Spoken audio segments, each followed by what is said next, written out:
Section 81. Vaishampayana said, after some length of time, O best of monarchs, Devayani of the fairest complexion went into the same woods for purposes of pleasure, and accompanied by Sarmista with her 1,000 maids, she reached the same spot and began to wander in freedom.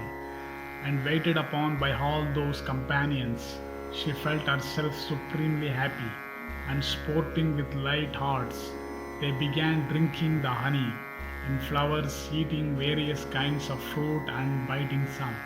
And just at that time, King Yayati, the son of Nahusha, again came there tired and thirsty, in course of wanderings in search of deer. And the king saw Devayani and Sharmishta, and those other maidens also, all decked with celestial ornaments and full of voluptuous languor in consequence of the flower honey they drank. And Devayani of sweet smiles, unrivalled for beauty and possessed of the fairest complexion amongst them all, was reclining at her ease, and she was waited upon by Sharmishta, who was gently kneading her feet. And Yayati, seeing all this, said, O amiable ones, I would ask you to both your names and parentage. It seems that these 2,000 maids want wait on you too. Hearing the monarch, Devayani then answered, Listen to me, O best of men. Know that I am the daughter of Sukra, the spiritual guide of the Asuras. This my companion is my waiting maid. She attendeth on me wherever I go. She is Sarmista, the daughter of the Asura king Rishaparvan. Yayati then asked, I am curious to know why this thy companion of fair eyebrows, this maiden of the fairest complexion, the daughter of the Asura chief, thy waiting maid. Devayani replied, O best of kings, everything results from fate.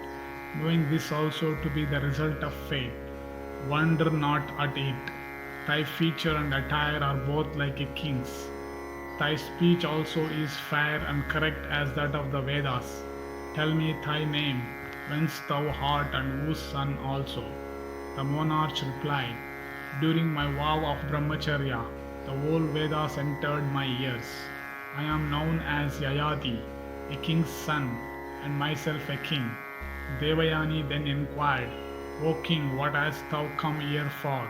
Is it to gather lotuses, or to angle, or to hunt? Ayati said, O amiable one, thirsty from the pursuit of deer, I have come hither in search of water. I am very fatigued. I await but your commands to leave this spot. Devayani answered, With my 2,000 damsels and my waiting maid Sharmista, I wait but your commands, prosperity to thee. Be thou my friend and lord. Yayati thereupon replied, Beautiful one, I do not deserve thee. Thou art the daughter of Sukra, far superior to me. Thy father cannot bestow thee even on great king. To this Devayani said, Brahmanas had before this been united with the Kshatriyas, and Kshatriyas with Brahmanas. Thou art the son of Rishi, and thyself a Rishi. Therefore, O son of Nahusha, marry me.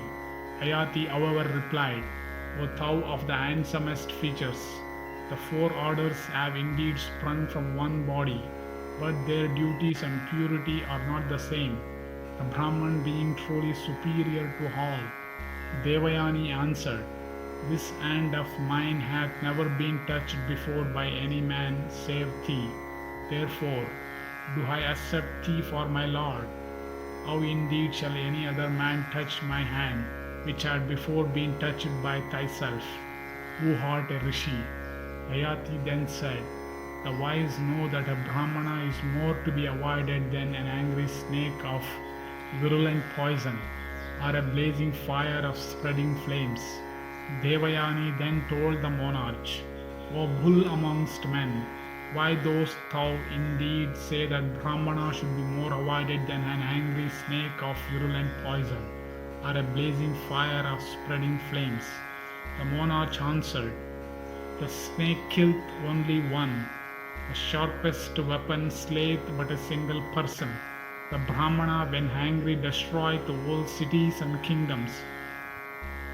Therefore, O timid one, do I deem a Brahmana is more to be avoided than either. I cannot hence wed thee, O amiable one, unless thy father bestowed thee on me. Devayani then said, Thou art indeed chosen by me, and O king, it is understood that thou wilt accept me if my father bestoweth me on thee. Thou needst not fear to accept my poor self bestowed on thee. Thou dost not indeed ask for me. Vaishampayana continued. After this, Devayani quickly sent a maid servant to her father. The maid represented to Shukra everything as it happened, and as soon as he had heard all, Bhargava came and saw Yayati, and beholding Bhargava come Yayati, that lord of bowing down, worshipped and adored that Brahmana, and stood with joined hands in expectation of his commands. And Devayani then said, This, O father, is the son of Nahusha. He took hold of my hand when I was in distress. I bow to thee. Bestow me upon him. I shall not wed any other person in the world. Shukra exclaimed, O thou of splendid courage, thou hast indeed been accepted as our lord by this my dear daughter. I bestow her on thee. Therefore, O son of Nahusha, accept her as thy wife. Yayati then said, I solicit the boon, O Brahmana, that by so doing, the sin of begetting a mixed caste might not touch me. Shukra, however, assured him by saying, I shall absolve thee from the sin. Ask thou the boon that thou desirest. Fear not to wed her. I grant thee absolution. Maintain virtuously thy wife. The slender-waisted Devayani, transports of happiness, be thine in her company.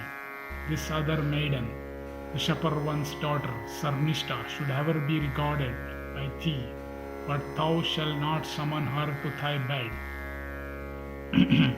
Vaishampayana continued, thus addressed by Shukra.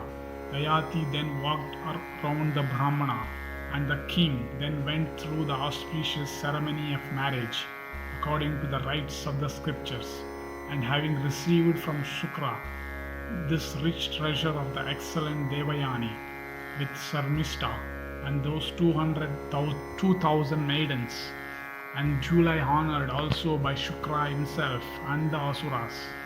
The best of monarchs then, commanded by the high-souled Bhargava, returned to his capital with a joyous heart.